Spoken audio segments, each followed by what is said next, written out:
అందరికీ ప్రభు అయిన యేసుక్రీస్తు నామంలో వందనాలు తెలియజేస్తున్నాను.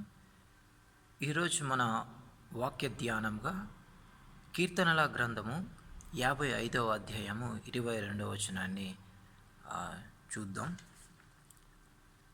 అక్కడ ఈ విధంగా వ్రాయబడి ఉంది. నీ భారము యెహోవా మీద మోపుము, ఆయనే నిన్ను ఆదుకొనును, నీతిమంతులను ఆయన ఎన్నడూ కదలనీయడు. ఈ వచనాన్ని మనం బాగా పరిశీలించినట్లయితే 3 విషయాలు ఇక్కడ మనం అర్థం చేసుకోగలుగుతాం.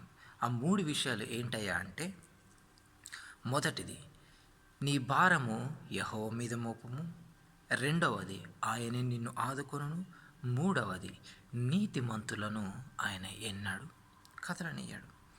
మనం మొదట విషయాన్ని చూసినట్లయితే నీ భారము యెహోవా మీద మోపును. మన వ్యక్తిగత జీవితంలో అనేకమైన భారాల్ని కలిగి ఉంటాం కదండి. ఉదాహరణగా నా భవిష్యత్తు గురించి నేను ఆలోచించినప్పుడు అది నాకు కొద్దిగా భారంగా అనిపించవచ్చు. ఎందుకంటే రేపొద్దున్న నా భవిష్యత్తు ఏ విధంగా ఉంటుందో అని కొన్ని సందర్భాల్లో మనం కలవరపడే పరిస్థితులు ఉంటాయి. రెండో ఉదాహరణగా మనం చూసినట్లయితే నా అనారోగ్య పరిస్థితి నాకు భారంగా ఉండొచ్చు. ఎప్పుడైతే నేను అనారోగ్యానికి గురి చెందాను, వీటన్నిటి గురించి ఆలోచించినప్పుడు ఆ ఆలోచనలు అనేవి నాకు భారంగా అనిపించవచ్చు. కానీ ఇక్కడ కీర్తనకారుడు ఏం తెలియజేస్తున్నాడంటే, అవన్నీ నువ్వు కలిగి ఉంటావు ఈ జీవితంలో, అది సహజమే. కానీ వాటన్నిటి నుంచి నిన్ను విడిపించువారు, వాటన్నిటి నుంచి నిన్ను తప్పించువారు, వాటన్నిటిలో నీకు సహాయం చేసేవారు ఒకరు ఉన్నారు. ఎవరంటే ఆయన పరలోకమునందున్న మన తండ్రి. అందుకని కీర్తనకారుడు అంటున్నాడు, యెహోవా మీద నీ భారము మోపము, ఆయన నిన్ను ఆదుకొనును. ఆయన నిన్ను ఆదుకొను. రెండో విషయం చూడండి, ఎందుకు ఆయన నిన్ను ఆదుకొనును అంటే, ఆయన నిన్ను ఎంతగానో ప్రేమించుచున్నాడు. ఆయన తన కృపను నీకు ప్రతిదినం అనుగ్రహిస్తూ ఉన్నాడు. ఆయన తన కనుదృష్టిని నీపై ప్రతిరోజు ఉంచి ఉన్నాడు. తన యొక్క కరుణను ప్రతిరోజు ఆయన నీకు అనుగ్రహించేవారుగా ఉన్నాడు. మూడో విషయాన్ని చూసినట్లయితే నీతిమంతులను ఆయన ఎన్నడూ కదలనీయడు.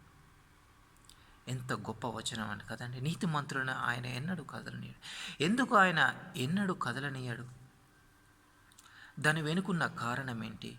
మనం ఒకసారి చూసినట్లయితే ఈ వచనం చాలా స్పష్టంగా తెలియజేస్తుంది. ఏంటంటే, ఏ వచనం అంటే, రోమీయులకు రాసిన పత్రిక 5వ అధ్యాయము 8వ వచనములో ఈ విధంగా వ్రాయబడింది.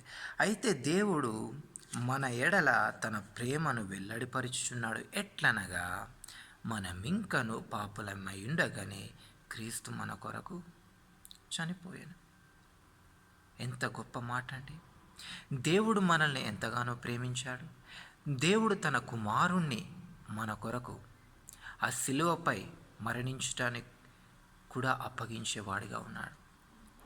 అలాంటి దేవుడు మనల్ని ఎందుకు తప్పించాడు ఇటువంటి భారాల నుంచి?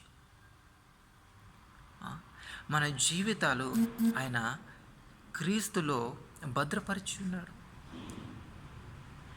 మన యొక్క భవిష్యత్తు క్రీస్తుతో ఎంతో సుందరమైనదిగా ఉంది.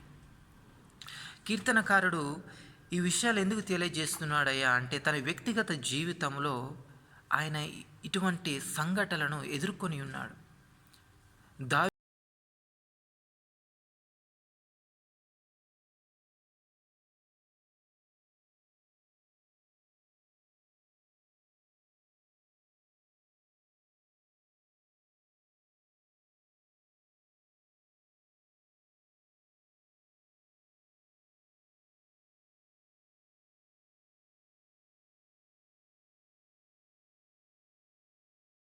క్రీస్తు